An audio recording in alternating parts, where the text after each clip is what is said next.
Aujourd'hui, la chirurgie mini-invasive est applicable quasiment dans tous les domaines de la chirurgie.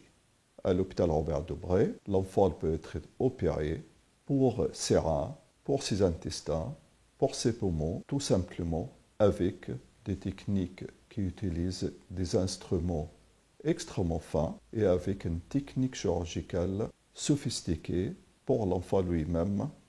C'est le plus simple de suite post-opératoire. En urologie pédiatrique, on utilise aussi des techniques de chirurgie mini-invasive comme la célioscopie avec des instruments qui font 3 mm qui vont nous permettre d'opérer des enfants depuis l'âge de la naissance jusqu'à l'âge de l'adolescence, de malformations urinaires, de l'urtère, de la vessie. On utilise aussi l'endourologie et notamment à Robert Debré, nous sommes centre de référence pour certaines malformations urinaires rares, dont notamment les lithiases urinaires de l'enfant. Ce sont des enfants qui ont des calculs dans les reins ou les urtères. Et nous allons utiliser des techniques d'endourologie en faisant monter des petites caméras dans le rein de l'enfant pour fragmenter des calculs du rein avec une fibre laser.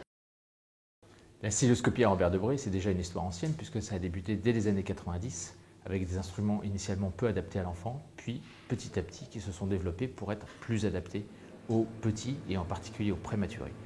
On est maintenant en mesure de proposer de la chirurgie mini-invasive chez les prématurés, pesant jusqu'à 1000 grammes, 1200 grammes, permettant ainsi de réduire à la fois les séquelles cosmétiques, mais aussi de réduire les séquelles éventuelles d'une grande cicatrice sur un corps en croissance.